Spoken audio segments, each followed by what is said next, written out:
Hello दोस्तों, आने वाला जो समय है वो आर्टिफिशियल इंटेलिजेंस का समय रहने वाला है। अगर हम अभी बात करें तो अभी हमें जो चैट जीपीटी देखते हैं जिसका हम इस्तेमाल करते हैं वो आर्टिफिशियल इंटेलिजेंस का शुरुआती वर्जन है। अगर सोचिए जब ये आर्टिफिशियल इंटेलिजेंस अपने टॉप पे रहेगी तो क्या क्या कर सकती है, क्योंकि चैट जीपीटी जो कर सकती है वो हम अभी जानते हैं।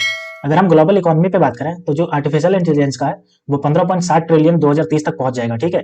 जो कि कंबाइंड जीडीपी है इंडिया और चाइना के जीडीपी से। अगर हम बात करें इंडिया की तो इंडिया जो है वो third largest global talent pool है, यानी कि एआई के सेक्टर में, ठीक है। क्योंकि इंडिया में बहुत ज्यादा सॉफ्टवेयर इंजीनियर बैठे हैं जो कि एआई सेक्टर में बहुत ज्यादा ग्रोथ करने के चांसेस है, ठीक है। अगर हम बात करते हैं इसके ग्रोथ की तो इंडिया में जो है वो 30.8% के सीएजीआर से आपका ग्रोथ देखने को मिल रहा है, ठीक है। इन्वेस्टमेंट की बात करते हैं तो आपको देखने को मिल रहा है कि $881 मिलियन का आपको 2023 में इन्वेस्टमेंट देखने को मिला है एआई सेक्टर में इंडिया में, ठीक है। अगर हम बात करते हैं 2025 तक तो ये $7.8 बिलियन का इन्वेस्टमेंट इसमें देखने को मिल सकता है इंडिया में केवल एआई सेक्टर में, ठीक है। और ये जो जीडीपी को है वो अच्छा खासा कंट्रीब्यूट करेगी, ठीक है। एआई सेक्टर जो है वो जीडीपी को अच्छा खासा कंट्रीब्यूट करेगी इंडिया की। अगर हम बात करते हैं इसके और सेक्टर में कौन कौन सा सेक्टर में ये इस्तेमाल होगा तो ये देखिए इतने सारे सेक्टर में ये एआई का सेक्टर है, जिसमें आपका इंडस्ट्री आता है, ऑटोमोटिव आता है, हेल्थ केयर आता है, रिटेल आता है और सीपीजी आता है। साथ ही अगर हम बात करें तो बीएफएसआई एंड एग्रीटेक, ये दोनों जो है वो भी एआई सेक्टर से बहुत ज्यादा ग्रोथ देखने को मिलेगा।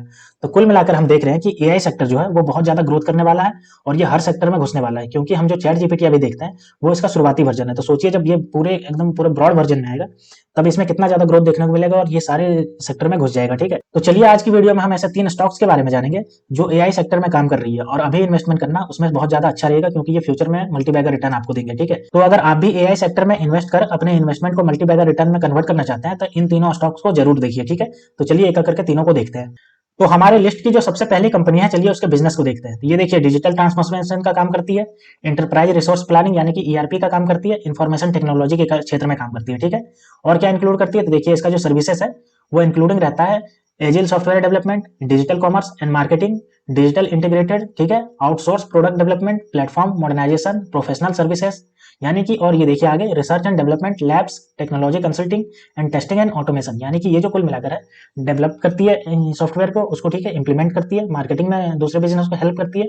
साथ ही ये मॉडर्नाइजेशन के काम में काम करती है, यानी कि पहले जो फाइल होती थी वो फिजिकल फाइल थी, अब उसको कन्वर्ट करके मॉडर्न फाइल यानी कि डिजिटल फाइल में कन्वर्ट करने का भी काम करती है। रिसर्च एंड डेवलपमेंट का काम करती है, टेक्नोलॉजी के काम करती है, टेस्टिंग और कंसल्टिंग का काम करती है।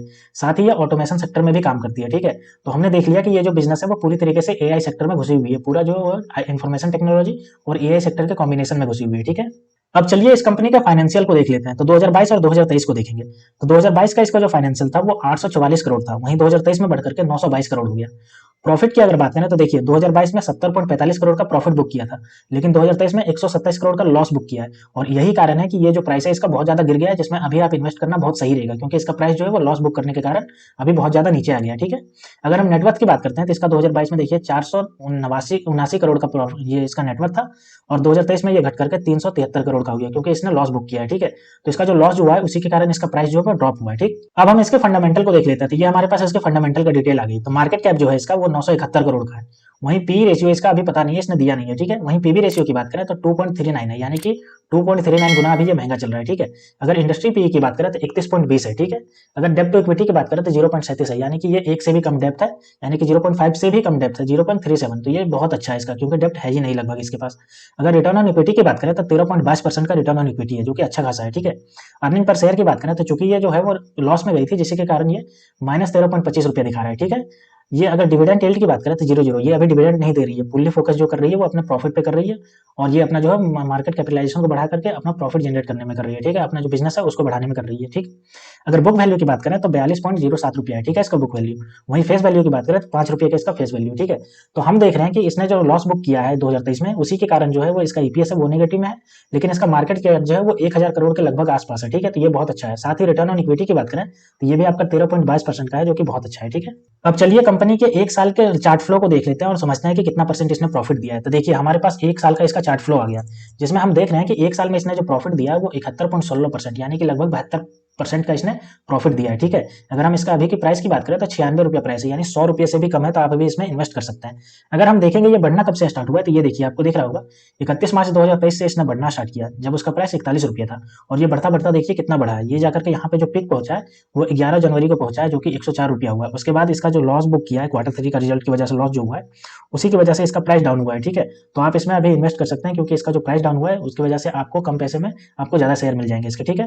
अब चलिए हम देखते हैं कि ये कौन सी कंपनी है, तो ये जो कंपनी आपकी है वो है केल्टन टेक सॉल्यूशन। तो ये जो कंपनी है वो जानी मानी कंपनी है, अभी नई नई उभरती हुई कंपनी है, तो आप इसमें इन्वेस्ट कर सकते हैं। ठीक है, तो हमारे लिस्ट की जो अगली कंपनी है, चलिए उसके बारे में देखते हैं कि उसका बिजनेस क्या है। ठीक है, ये देखिए उसका बिजनेस है डिजिटल ट्रांसफॉर्मेशन सॉल्यूशन। ठीक है, यानी कि डिजिटल ट्रांसफॉर्मेशन का सॉल्यूशन प्रोवाइड करती है। ठीक है, ये क्या करती है, और क्लाउड एम्बेडेड एंटरप्राइज एप्लीकेशन और omni channel solution allow business to access real time, यानी कि ये क्लाउड सॉल्यूशन प्रोवाइड करती है। क्लाउड कंप्यूटिंग जो होता है, क्लाउड यानी कि बिजनेस जो होता है उसको प्रोवाइड करती है। ठीक है, साथ ही अगर हम बात करें इसका, तो ये देखिए ऑगमेंटेड एनालिटिक्स का भी काम करती है। ठीक है, ऑगमेंटेड एनालिटिक्स सॉल्यूशन प्रोवाइड करती है, like predictive, perceptive and analytic using artificial intelligence, machine learning, यानी कि ये आर्टिफिशियल इंटेलिजेंस और मशीन लर्निंग का उपयोग करके ऑगमेंटेड एनालिटिक्स प्रोवाइड करती है। ठीक है, अगर हम बात करें इसका और क्या इंक्लूड करती है, तो देखिए verticals include logistic and transportation का भी काम करती है ये। ठीक है, fintech, health care, retail, e commerce, telecommunication and public sector में भी ये अपना योगदान देती है। ठीक है, तो अगर कुल मिलाकर के देखें तो ये आपकी ऑगमेंटेड रियलिटी का भी काम करती है, आपका जो है मशीन लर्निंग और आर्टिफिशियल इंटेलिजेंस का भी यूज करती है। ठीक है,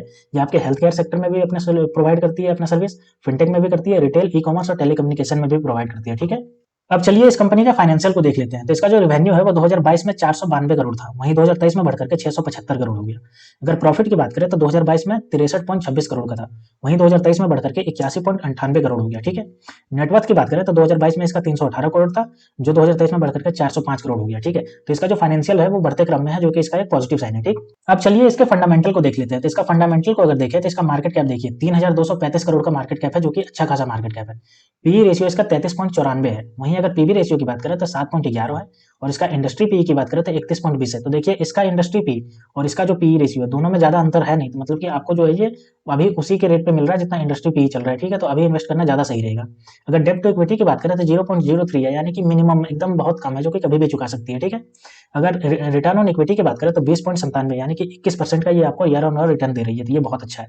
ईपीएस की अगर बात करें तो 8.99 रुपीज का आपका ईपीएस चल रहा है। वहीं डिविडेंड यील्ड की बात करें तो 0.23% का आपको डिविडेंड भी दे रही है। ठीक है, बुक वैल्यू की बात करें तो 42.91 रुपया इसका बुक वैल्यू चल रहा है, और फेस वैल्यू आपका 1 रुपया है इसका। ठीक है, तो इसका फंडामेंटल देख के हमें लग रहा है कि मार्केट कैप भी बहुत बढ़िया है, और इसका पी रेशियो जो है वो इंडस्ट्री पी से ज्यादा है नहीं। ठीक है, तो अभी आप इसमें इन्वेस्ट करेंगे तो आपको ये अभी कम प्राइस में मिल सकता है। ठीक है, अब चलिए कंपनी के एक साल के चार्ट पैटर्न को देख लेते हैं और रिटर्न कितना दी है उसको देख लेते हैं। तो देखिए हमारे पास एक साल का चार्ट पैटर्न है, और ये जो एक साल में रिटर्न दिया है वो 101.52 यानी कि 102% का लगभग रिटर्न दिया है। ठीक है, अभी का जो इसका प्राइस चल रहा है वो 292.55 रुपया चल रहा है इसका प्राइस।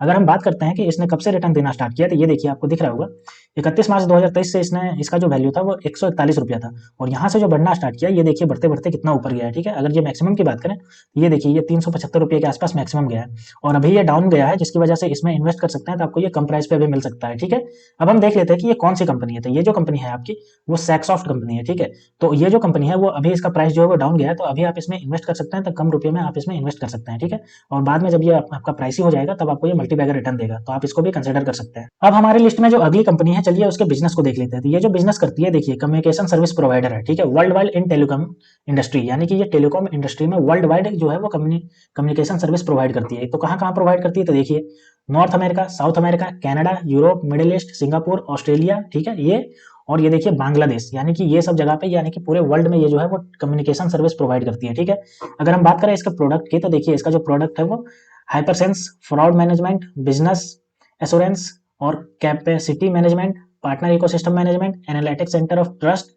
ठीक है, और आरडी सेंटर एंड सेक्ट्रियो, यानी कि ये सब इसका जो है वो कंपनी के प्रोडक्ट है जिसमें ये काम करती है। ठीक है, अगर हम बात करें इसके, तो देखिए multi persona artificial intelligence orchestric program platform, यानी कि ये सब चीज का ये यूज करके उसमें सर्विस प्रोवाइड करती है। ठीक है, अगर हम बात करते हैं तो ये देखिए it's AI first fraud management, यानी कि एआई का यूज करके फ्रॉड को मैनेज करने का काम करती है। तो ये मेनली जो है वो एआई सेक्टर में काम करती है और कम्युनिकेशन सेक्टर में काम करती है, और ये पूरे वर्ल्ड में हर जगह पे, चाहे नॉर्थ अमेरिका हो, चाहे कनाडा हो, यूरोप हो, चाहे बांग्लादेश हो, चाहे ऑस्ट्रेलिया हो, सब जगह ये अपना सर्विस प्रोवाइड कर रही है। ठीक है, अब चलिए इसके फाइनेंशियल को देख लेते हैं कि इसका फाइनेंशियल कहाँ स्टैंड करता है। तो अगर इसके रेवेन्यू की बात करें तो 2022 में इसका रेवेन्यू 344 करोड़ था, वहीं 2023 में घट करके 287 करोड़ हो गया, और इसका रेवेन्यू घटा है जिसकी वजह से इसका जो प्राइस होगा वो अभी गिरा होगा, और इसी वजह से आप इसमें इन्वेस्ट कर सकते हैं आसानी से भी। ठीक है, अगर इसके प्रॉफिट की बात करें तो देखिए मैंने कहा ना इसका जो रेवेन्यू घटा है जिसकी वजह से इसका प्रॉफिट जो नेगेटिव में चला गया है, 20.99 करोड़ 2022 में था, लेकिन ये जो है लॉस बुक किया 2023 में 51.21 करोड़ का इसने लॉस बुक किया है और इसी की वजह से इसका प्राइस जो होगा गिरा होगा अभी।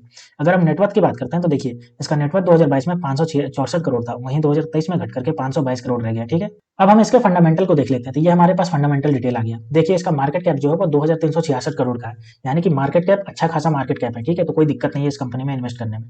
अगर हम इसके पीवी रेशियो की बात करें तो 4.78 इसका पीवी रेशियो है। इंडस्ट्री पी 31.20 चल रहा है। अगर हम डेप्ट टू इक्विटी की बात करें तो 0.07 यानी कि लगभग ना के बराबर इसके पास डेप्ट है। ठीक है, तो ये पॉजिटिव साइन है। रिटर्न ऑन इक्विटी की बात करें तो 16.65% का रिटर्न ऑन इक्विटी है, जो कि नेगेटिव में है, क्योंकि ये जो है वो लॉस बुक किया है, जिसकी वजह से ये नेगेटिव में चल रहा है। ईपीएस भी इसका नेगेटिव में होगा 1.46 रुपया जो नेगेटिव में चल रहा है, क्योंकि इसने लॉस बुक किया है। डिविडेंड यील्ड की बात करें तो 0 ये डिविडेंड नहीं दे रही है, फुली फोकस अपने बिजनेस को ग्रो करने में लगा रही है। अगर बुक वैल्यू की बात करें तो 8.77 रुपया का इसका बुक वैल्यू चल रहा है। फेस वैल्यू जो है इसका 5 रुपया फेस वैल्यू है। ठीक है, तो इसका मार्केट कैपिटलाइजेशन जो है वो 2366 करोड़ है, जो एक अच्छा खासा ट्रस्ट बिल्डअप करता है। ठीक है, तो आप इसको कंसिडर कर सकते हैं। अब चलिए इसके हम चार्ट को देख लेते हैं 1 साल का, उसमें इसने कितना रिटर्न दिया और कैसे कैसे ये फ्लो हुआ है। तो ये हमारे पास कंपनी का 1 साल का चार्ट डेटा आ गया। ठीक है, तो अगर हम 1 साल में रिटर्न की देखें तो ये देखिए आपको 28.24% का रिटर्न दिया है। क्योंकि ये कंपनी जो है अभी उतना रिटर्न दे नहीं पाई है, इसका मतलब है कि ये आने वाले समय में ये मल्टी बैगर रिटर्न देगी। ठीक है, अभी ये कंसोलिडेट हो रही है। अगर हम बात करें इसके प्राइस की तो 41.45 रुपया इसका जो प्राइस चल रहा है अभी। अब हम देखते हैं कि ये कब से बढ़ रही है और कब से घट रही है। तो ये देखिए 27 मार्च को ये देखिए 26 रुपये पे थी और बढ़ते बढ़ते बढ़ते बढ़ते ये जो मैक्सिमम गई है वो देखिए यहाँ पे मैक्सिमम गई है। कितना रुपये मैक्सिमम गई है? तो ये देखिए मैक्सिमम जो गई है वो 34 रुपया गई है। उसके बाद ये घट गई है, फिर से घट गई है और उसके बाद फिर से जो बढ़ना स्टार्ट किया वो देखिए शार्प जंप लिया है। 13 जुलाई को शार्प जंप लिया है। ठीक है, और उसके बाद ये बढ़ते बढ़ते देखिए यहाँ पे पहुंची है, जो कि अभी 41.45 रुपये पे चल रही है। अब हम देखते हैं कि ये कौन सी कंपनी है। तो ये जो आपकी कंपनी है वो है सुबेक्स। सुबेक्स कंपनी है जो ये अभी ऐसा चार्ट फ्लो कर रही है, क्योंकि इसने जो है वो 2023 में नेगेटिव प्रॉफिट बुक किया है, जिसकी वजह से इसका चार्ट फ्लो जो है वो बढ़ते घटते क्रम में चल रहा है। ठीक है, कभी बढ़ रहा है कभी घट रहा है। तो आप इसमें इन्वेस्ट करके आप अगर 1-2 साल के लिए इसको छोड़ दोगे तो आपका price definitely multibagger return आपको देगा। ठीक है, तो आप इसको भी कंसिडर कर सकते हैं। तो दोस्तों ये थे आर्टिफिशियल इंटेलिजेंस के 3 ऐसे पेनी स्टॉक्स जिनमें लॉस बुक होने की वजह से इनका प्राइस अभी बहुत डाउन हुआ है। साथ ही अगर हम बात करें इनके मार्केट कैपिटलाइजेशन की, तो मार्केट कैपिटलाइजेशन तीनों का बहुत ही बढ़िया है, जिसकी वजह से ये कंपनी में ट्रस्ट बिल्ड होता है। ठीक है, तो चूंकि अभी 2023 में इसने लॉस बुक किया है इन कंपनियों ने, जिसकी वजह से इनका मार्केट कैप बहुत डाउन है। तो आप अभी इन्वेस्ट करोगे तो आपको ये सस्ते में मिल जाएगा और आने वाले 1-2 साल में ये आपको मल्टी बैगर रिटर्न दे सकता है। ठीक है, तो आप भी इसको एनालाइज करिए, कंसिडर करिए, उसके बाद आप इसमें इन्वेस्ट करना है या नहीं करना है उसका डिसीजन आप खुद लीजिए। ठीक है, तो दोस्तों ऐसी ही वीडियो देखने के लिए आप मेरे चैनल को सब्सक्राइब कर लीजिए। तो मिलते हैं दोस्तों नेक्स्ट वीडियो में, तब तक के लिए स्टे ट्यून्ड। Thank you.